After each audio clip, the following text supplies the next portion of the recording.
Ladies and gentlemen, we want to welcome you to the Dialogue with Director. This is take number 2 of our event. Apparently the sound was not coming through the first time. So once again, if you did hear me, that's great. I'm going to cover some information that I previously shared when you probably could not hear me. We're excited that you're joining us today for DWD. We understand and recognize that your time is very valuable, so we want to be quick and efficient. But we also want to be thorough here today. I do want to welcome our guests. To my right, I have Mr. Cantrall, who is the elementary principal this year. He has been on the ground for about a month now. We're very excited that he was able to join us. He did remarkable work through July, August, and September, being remote and being about 7,000 miles away or so on the West Coast in Oregon. But we're excited that he is here live. So welcome. Thank you. Very happy to be here. I also want to introduce 2 special guests that we have today. One from PAIS, which is Parents Active in Children's Education. So Mrs. Deborah Gunthorpe is joining us from PAIS, so we're thankful that she's here today. And I also want to welcome our representative from the Directors Advisory Council, Mrs. Linda Chandra. As you are listening and watching from the comfort of your homes, please do send questions in for us.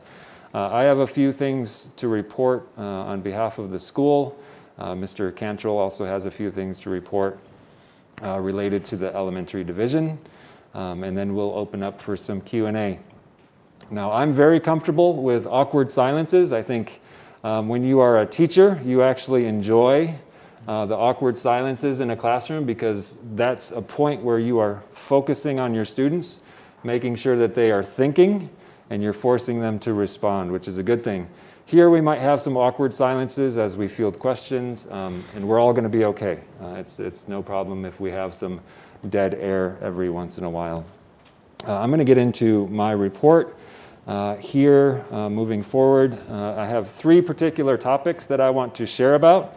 The first being the state of the school and just related to being online currently or offline in the future. Obviously, our goal is that we can be safely offline as soon as possible. The school continues to communicate and continues to appeal to the appropriate government officials so that we can open at all levels. BAIS is unique in that we have 3.2 hectares of space and we have currently 158 students. We can very safely spread those students out. If we went preschool 3 all the way through 12th grade, the school's position is that we could do that well, we could do that safely, and we could do that effectively. But currently we do not have approval to do so. So we're continuing in our communication and efforts to open.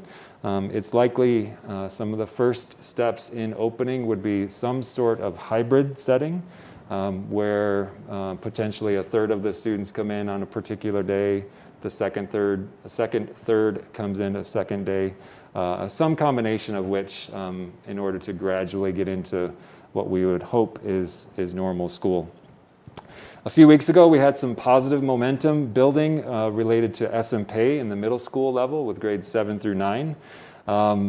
But with some of the changes in the color identification related to Bandung and Kabupaten Bandung Barat, they've been kind of fluctuating between red and yellow, back and forth a little bit. So that's kind of stalled out. We haven't had much communication since we had approval from the Ministry of Education. I'm going to change that word. It wasn't approval. It was a recommendation for opening in middle school. Current authority actually lies within the local COVID task force to open schools. It's interesting to see that malls are open, theaters have reopened, and I hope that's an indication that schools will be open soon. I could comment about priorities, but I'm going to go ahead and not comment about priorities at this time. I've had a few very productive meetings with parents in the community who are really hoping to get involved in the communication with government. Whether it's through petitions or whether it's through arranging meetings with the local task force, there are some parents who are really excited about partnering with us so that we can go offline soon. So I just want to let everyone know who is watching that there might be some communication soon related to the potential of joining a meeting or signing some documentation or petitions on behalf of the parent community and also on behalf of the student community as well. So at this time we have no change. It's, you know, if you are optimistic, I think we might see some movement second semester. January 10th would be the first day coming back after Christmas break. I would love to be open at that time. That would be wonderful. I have a second topic to cover related to enrollment and marketing. As I said before, our current enrollment is 158 students. That is below our projected enrollment for this year. A primary reason for the decreased enrollment is related to lower elementary distance education, online education. It's very challenging for preschoolers to learn online, for first and second graders to learn online. So some families have opted out of lower elementary due to that. We've had about 10 families relocate, which is kind of a normal transition between each school year in an international setting. Business families might move to a different business in a different country. And then we've had some students who, because we are online, they've chosen a different online option just to support their kids' learning at this time. I'm really excited to be able to deliver during ParentTeacher Conferences an annual report that our marketing department has put together. This is a celebration of the achievements from the 1920 school year.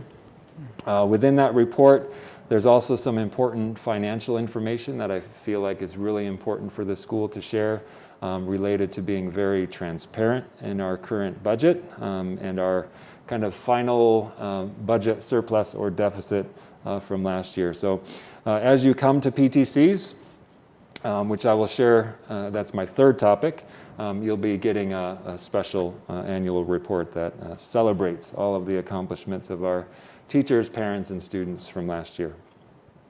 Also related to marketing, we have the referral discount for families. So please, as parents in the community, do be on the lookout to spread the word about BAIS as you meet new people.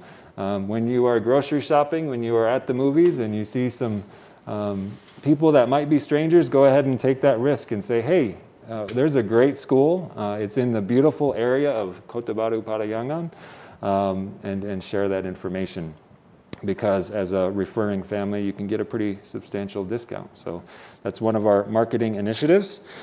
Also, for newly enrolled students who might enroll in January, we do have a new scholarship program that we are rolling out.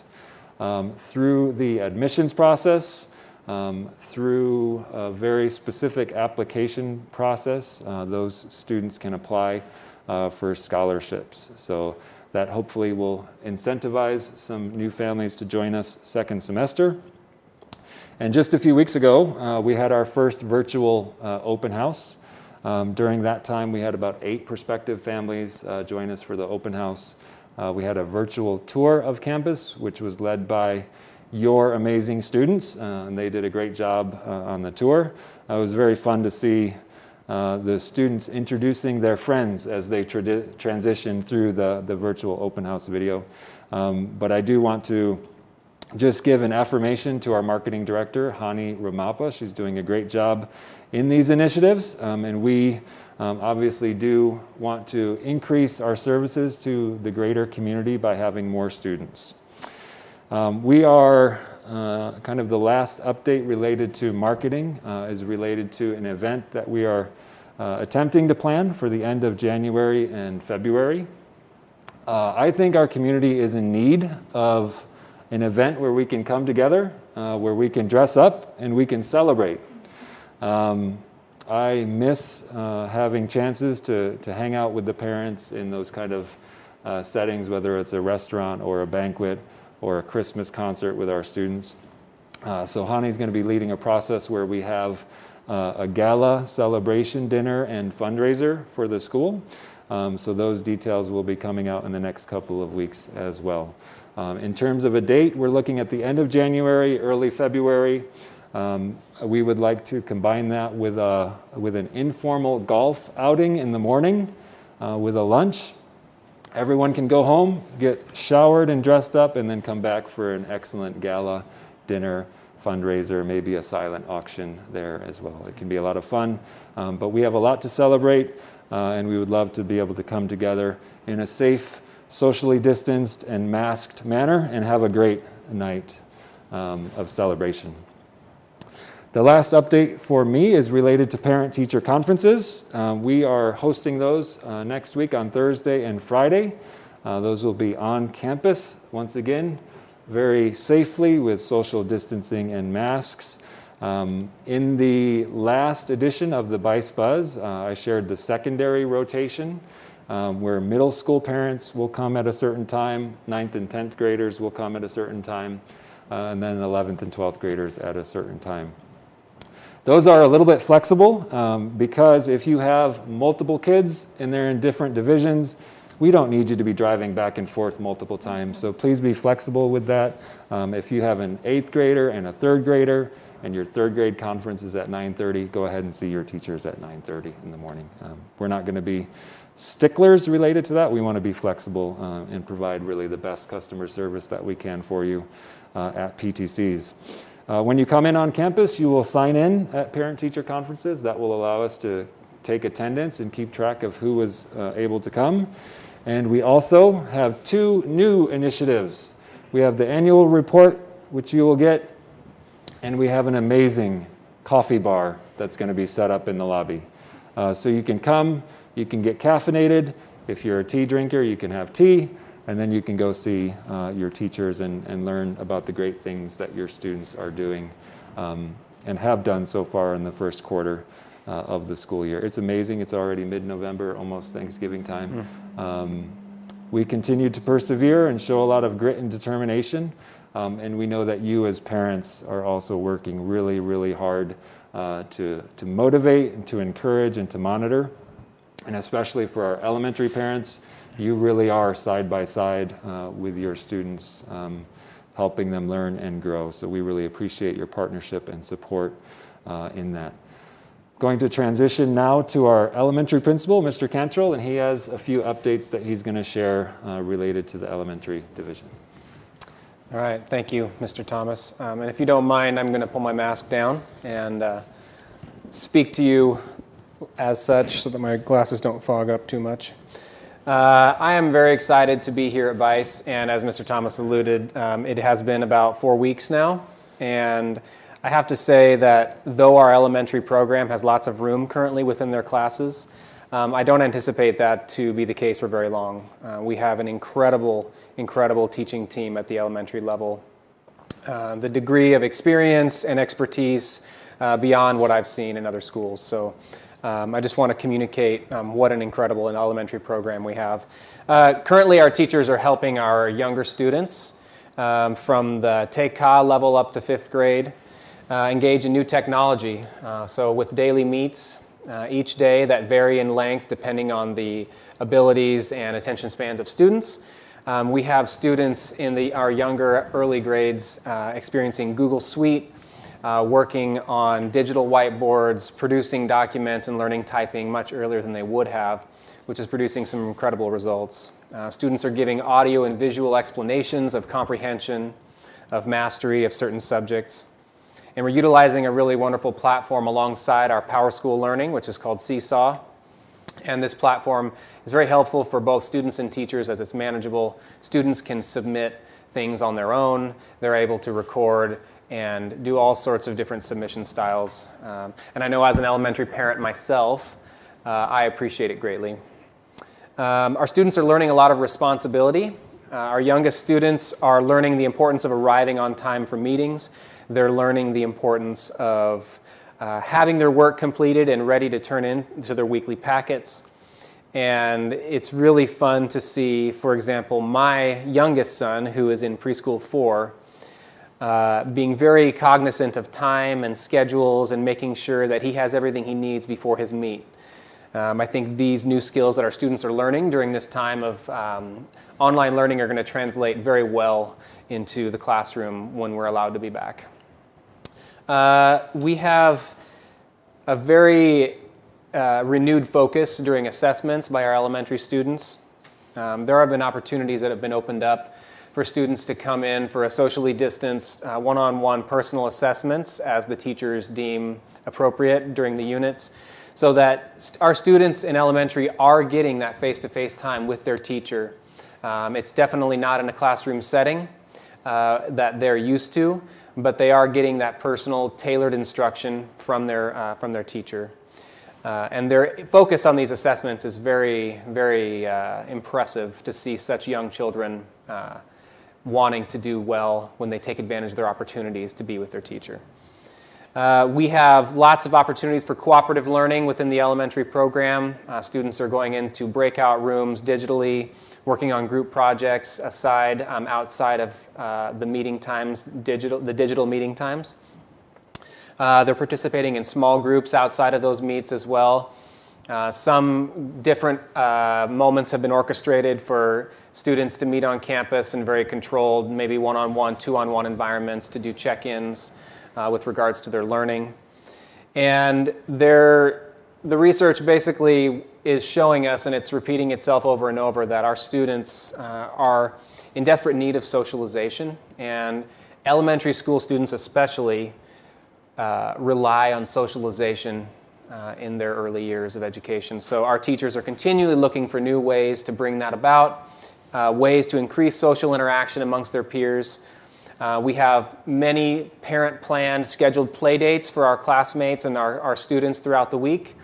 We also have our facility available for rent so that parents of our community and of our school especially can rent sectioned off times to use our playground, our beautiful pool, the sport court, the soccer field. So please remember that there are times when you can reserve the school through our front office and use that for friends to get together and play safely in a socially distant manner and exercise their little bodies, which they so desperately need. So I'm really excited and proud of our elementary team, and I really look forward to seeing those numbers increase as we get back to face-to-face learning. So Excellent. That is my update.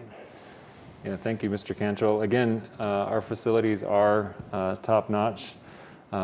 As I've gone to different schools or different clubs to see the size and the condition of the soccer fields, we are among the best, if not the best, in terms of our soccer field. And the same can be said regarding our swimming pool as well. So those facilities are available to our parents and students. There are some specific constraints related to masks and the numbers of students and parents who can come on campus at a certain time. But it's really, it's not even a rental process. It's included in your tuition and fees. You don't have to pay a fee to come use the sports court or the playground. You just need to sign up through the front office. So please do utilize that. We would love to see your kids and love to see you on campus as well. I do want to go back just and cover one point that I forgot to cover before, and that's related to tuition. Obviously, that's a hot topic. It's one that every parent is interested in learning more about. But for tuition for the 2021-22 school year, I'm in the process of evaluating what that is going to look like for the next school year. I've had some brief conversations with DAC, and I've had some more thorough conversations with individual parents, just getting feedback related to that. So in the next few weeks, we should have a pretty good understanding of the needs of the community.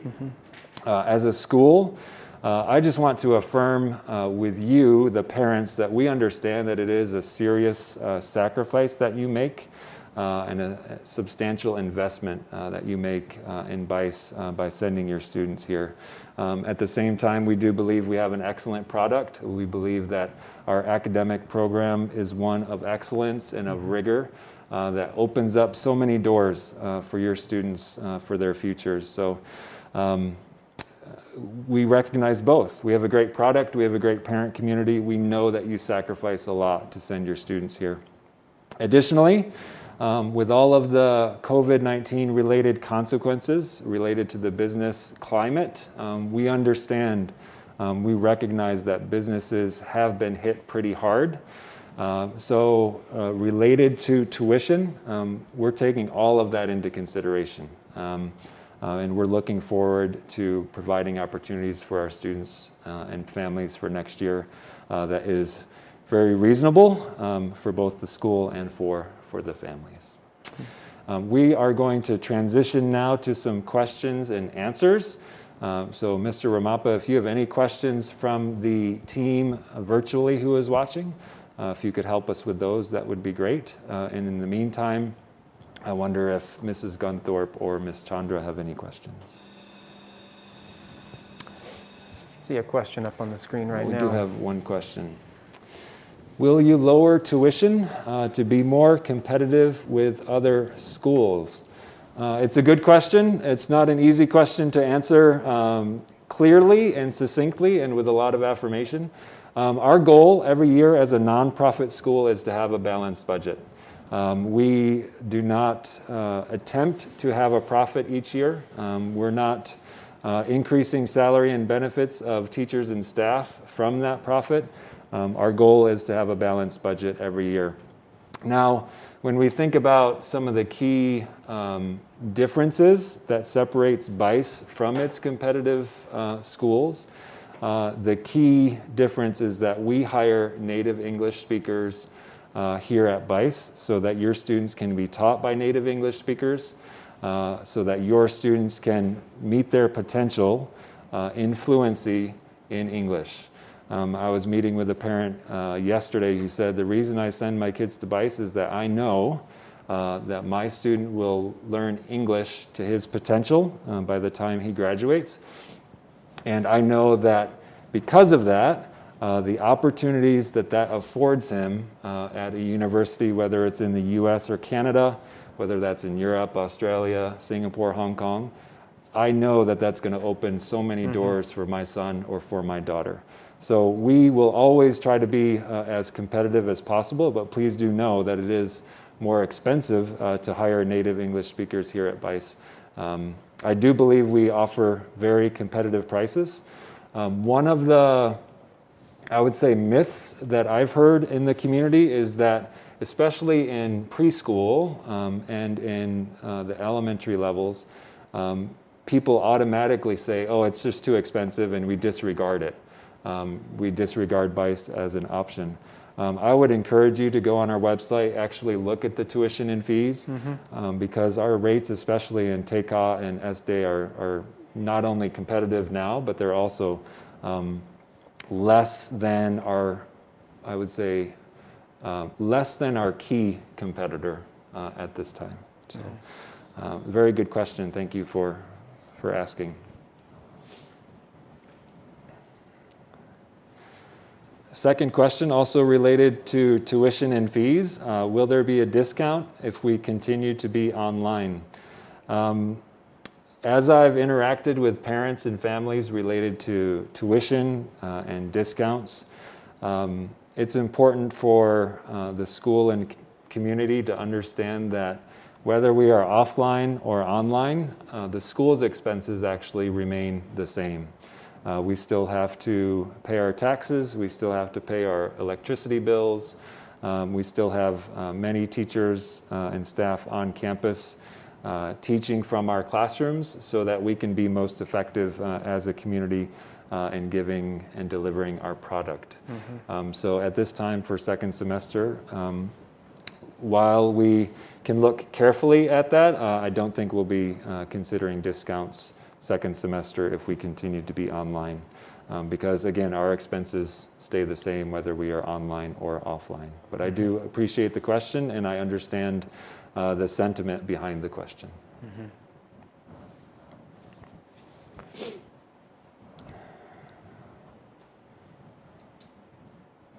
Perhaps you have a question, Mrs. Gunthorpe? I just wanted to say on behalf of the parent community, first, thank you to BAIS and to all the staff. I think the quality of the online education has been amazing compared to many other families around the world who I've been in contact with.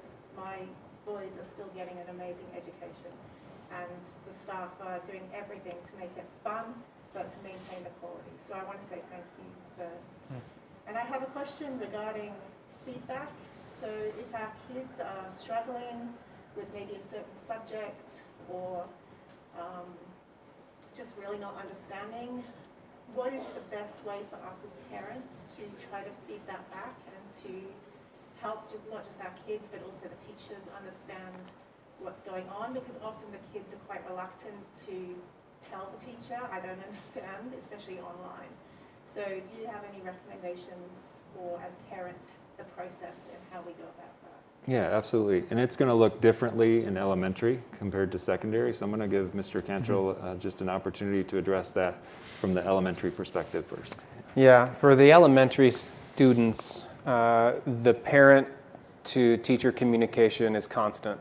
And so being that it's a homeroom teacher, those students have a direct line of communication with their daily instructor. So I think for our students who find themselves in a situation where they're struggling with content, our teachers are able to schedule separate one-on-one reteach sessions and individual work times with that student. So the way that our schedules work out is that we have opportunities for students to get an extra degree of instruction that wasn't able to be had during the regular call and schedule one-on-one times to clear up any miscommunications or difficulties. Yeah, so in that case, communication between the parent and the teacher is key. And then if there's still some hanging issue or a lingering issue, at that time, once you've addressed it with the teacher, do feel free to contact Mr. Cantrall for Yes, any elementary definitely. issues as well. For us, email is great. We're fine with email. You can also WhatsApp us. Our numbers are pretty public, actually. So we're comfortable really through any means of communication. But I want to really emphasize that we don't know what we don't know. So it's really important for us as a school to ensure there's continued partnership between the students, the parents, and the teachers. Without that 3 layers of communication happening effectively, we can't best serve you, our customers. So communication is key. Similarly to the elementary perspective, secondary is pretty well the same. If there's a student who's struggling in a particular topic in math, let's say, depending on the level of maturity of the student, they can contact directly the teacher to say, I need some extra help. Can we have a meet to just have a 10 or 15 minute catch-up session? Those are usually able to be scheduled directly with the teacher. However, if your student is a little less independent, maybe a little less mature and not comfortable approaching the teacher like that, by all means, parents, please support your kids by communicating first with the teacher to set that up.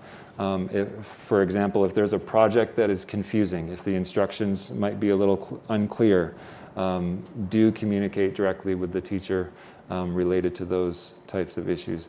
We value feedback. We hope that we're providing very clear instructions, not only in the meets, but also in Power School with every assignment. But when there are questions, our teachers are available to answer and clarify those. Again, if there are those lingering issues where you just feel like you didn't get complete customer satisfaction, I'm happy to help and partner with you in that as well. I know that there can be a lot of fear related to a parent talking to a teacher. And if it makes it a less fearful situation for the parent to come and talk to me first, I'm actually okay with that. It's not technically within the typical chain of command that would be followed, but I would rather someone talk to me about it so that I can address it with a teacher, rather than nobody knowing about it. Having the issue can continue to stir up any sort of resentment or stress or anxiety, which leads to an eventual breaking point where nobody is satisfied with the education that's happening. So I would just encourage everyone, communicate, send messages, don't be shy. We love having you on campus for meetings, but we can also meet with you virtually if that makes you feel safe. So communication is really key. Can I piggyback on that comment briefly?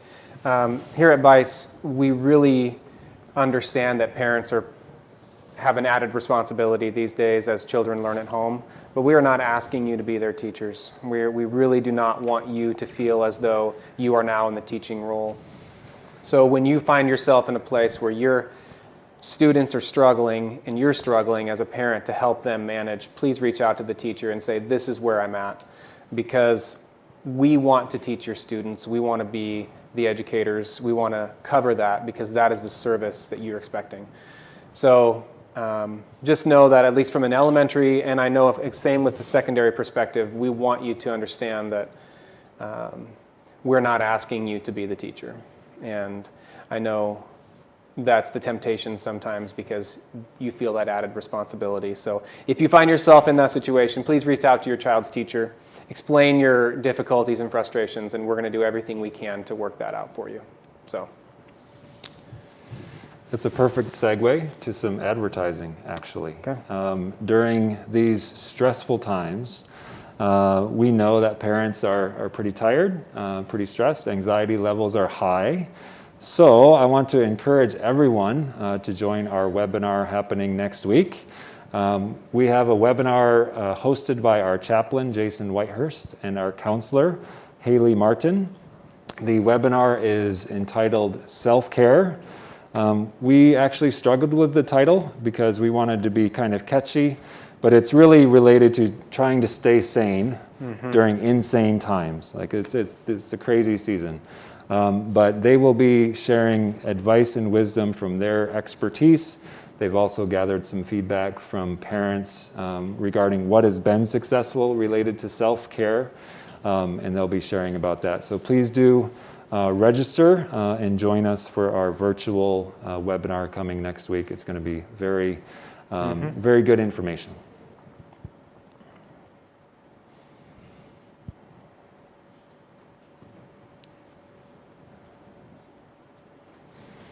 Okay, the next question is, do you have ideas as to how we can empower classmates to gather together to meet social deficits, especially as we parents often do not know one another?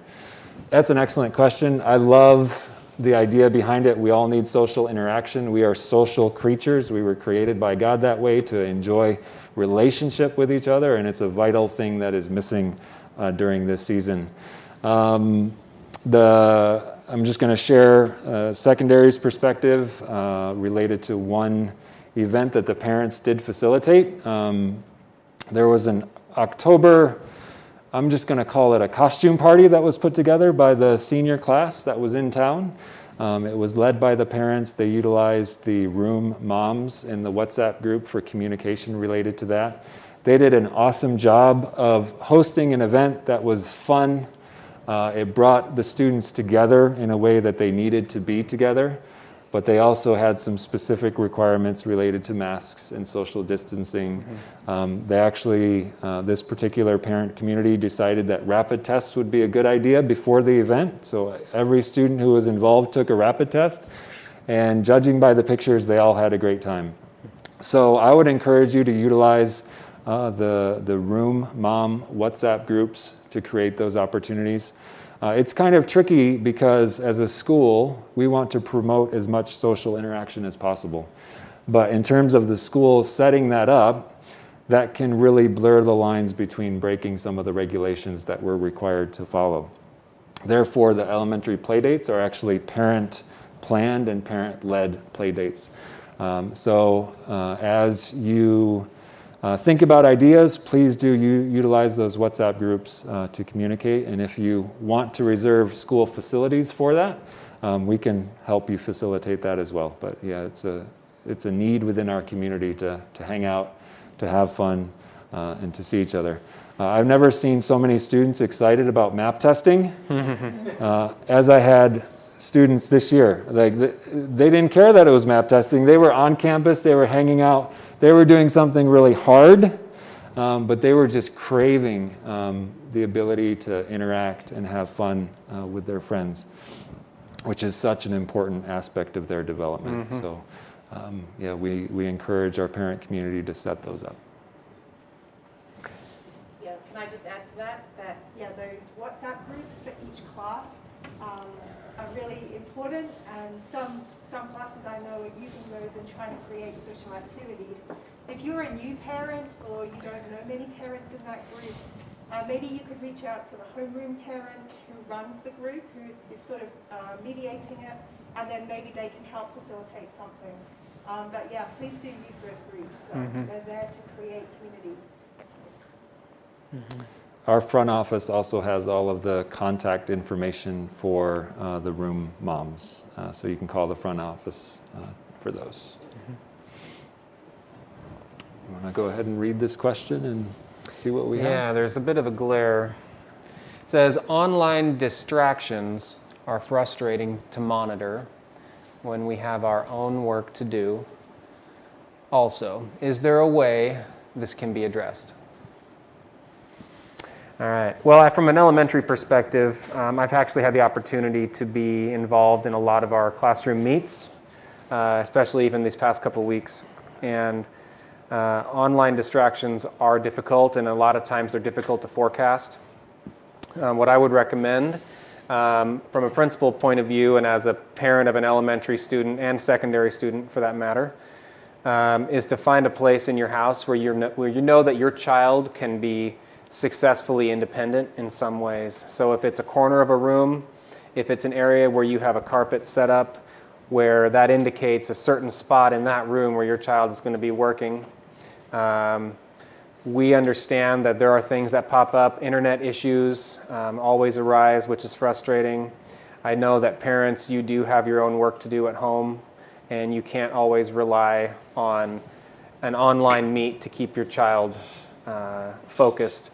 So having a dedicated space, I think, is a very key element. Talk with your child about how that space is going to be their learning zone, and explain the importance of your work as a parent, and say, you know, Mom and Dad have work to do today. We have things that we need to take care of, and so do you. And so you're in class with your teacher who's going to be helping you learn today. I wish there was a more, there was a greater solution that I could offer with that question. Having experienced them myself, I understand the difficulties and frustrations. I think a lot of families manage them a bit differently, but I think my biggest recommendation would be to have that dedicated space and provide a separate environment within the home where the student can feel as though they are in their separate classroom learning space. Yeah, I would like to add, related to distractions, it's very easy to switch from desktop to desktop or from the Google Meet to YouTube very, very quickly. And it's sometimes difficult to monitor what your son or daughter is actually doing during online school. So I would kind of reiterate what Mr. Cantrall shared about being in a public structured place within the house. As a family, we've decided that we don't allow technology into bedrooms. So our students do online school in the living room. They do their homework in the living room. And it's a little bit crowded and congested, and it can be frustrating at times, but having it in a public place adds that accountability to keep them on track and to keep them focused. There is also a lot of filtering software that's available. You can block YouTube using certain apps or certain subscriptions to really assist you in that. But really that's a heart issue with your kids. You can use those external controls, but really your job as a parent is to continue to mold and just encourage your kids to build character, to make the right choices but we know that that's a long and arduous process, and it takes not just days and weeks, but months and years to really facilitate that. I do want to, at least from a secondary perspective where students are a little bit more independent, we've had some situations where perhaps Tatar such as Teja Kanchana, where the internet is down for a day, perhaps your certain area in Bandung, there's just a bad internet connection for the day. If that's the case and you're kind of troubleshooting and it's not been successful, please do contact the school because we can, on a limited basis, at least for pretty independent secondary students, they can come on campus for the day when the internet is down or when the electricity is down to support you in that way. So we can do that in a limited basis.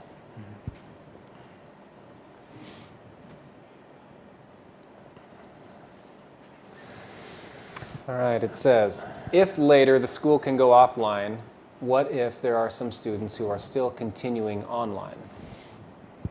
How would we teach partly online and offline? Yeah, it's a good question. I'll take an opportunity to try to answer this question, and you can fill in all the gaps. That would be great. Yeah, it's really interesting. Right now, our students are primarily focused on online school. Now, we do have some students at times who will be in the classes during online school, but their focus is an excellent online education. I've shared in the past with parent surveys and with parent communication that if we do go offline and we have students on campus, but some students maybe are still in Korea, some students aren't able to get into the country, they now have to do online school while the majority of our students are offline. It creates basically a flip of what we have now. The secondary model related to that is that the teachers would prepare lesson plans and learning activities for offline school. And those students who are still residing in Korea, or perhaps the families aren't comfortable sending their students on campus, they will join those classes during the normal scheduled class time virtually. So they'll join in, they'll get to see the teachers teaching live, but that experience would be a little bit different in the schedule. It poses particular challenges if you're in the United States and there's the time zone difference, but the Korean and kind of Southeast Asia time zone differences are not too hard to handle, so those fit pretty well. Yeah, and with that I would say, I think this has been communicated in the past, but it really is impossible for a teacher to dedicate themselves to an extremely high quality in-person classroom experience and at the same time an incredibly high quality online experience. So as Mr. Thomas referenced, right now we're focused on providing that high quality online experience. If we were to go back to a hybrid, there would be, as Mr. Thomas said, live feeds of what's going on in the classroom. The classroom teachers from the elementary side would provide daily work on all core subjects as well as specials classes. But the focus would be mainly to meet the daily needs of those students who are coming in and out of our doors, while providing opportunities for students who are still at a distance to show their understanding and learning, and also schedule times to meet with the teachers in an online setting to clarify any misunderstandings and to go over work and to get assessed in their various areas. So they wouldn't be forgotten whatsoever, but they would be, the questions and needs would be addressed in a slightly different way. So we have discussed this and we are prepared for it. I'm hoping that very soon we can get back to that face-to-face environment. Yeah, it's a good chance to just remind everyone that our classrooms are large and class sizes are small. Our classrooms in secondary, while maintaining the 1.5 meter recommended distance, we can host at least 12 students in those classes, and that's the vast majority of our class size is 12 or under. So we can do this in a safe way, which is why I would love to be granted full permission to have all levels on campus, because we are unique in that way. Few students, large space equals a lot of safety. Mm-hmm. All right,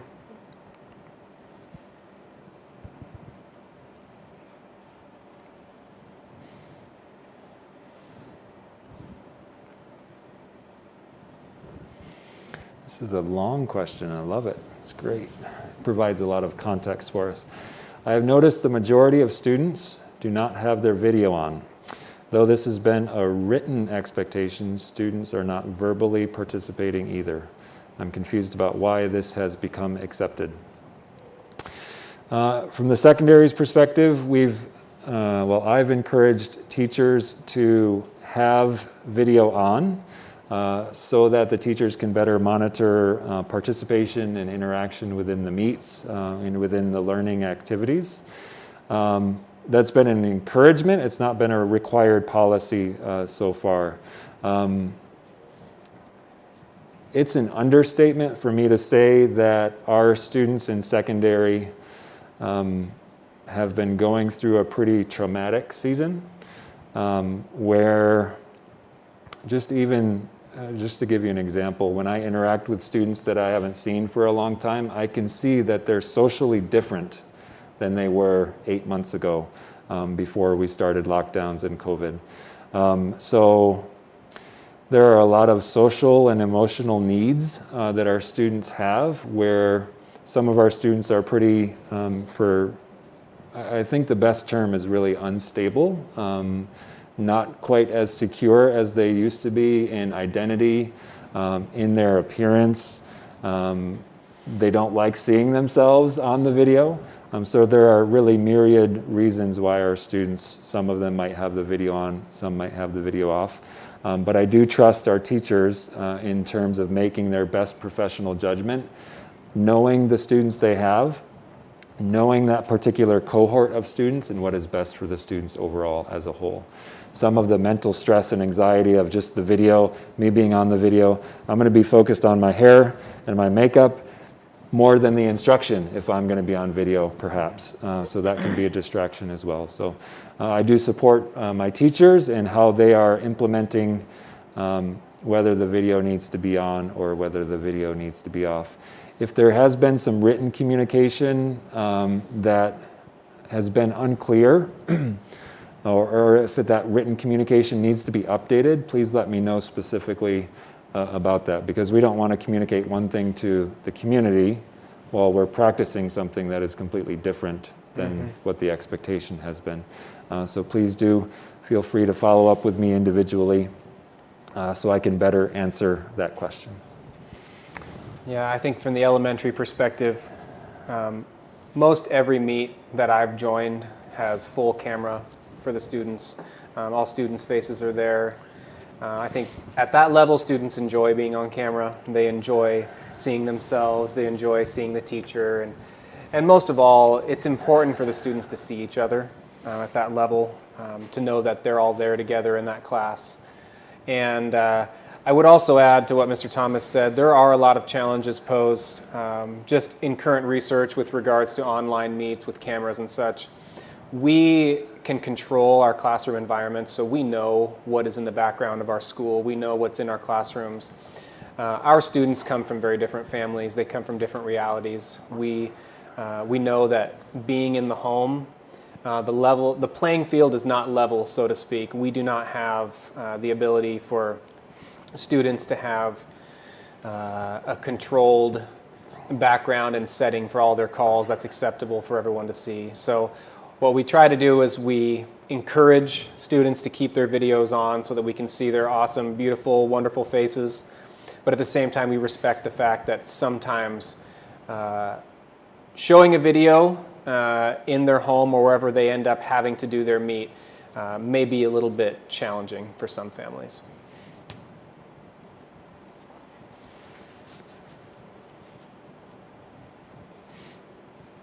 No more questions at this time from our virtual community. Any final thoughts from Mrs. Chandra or Mrs. Gunthorpe?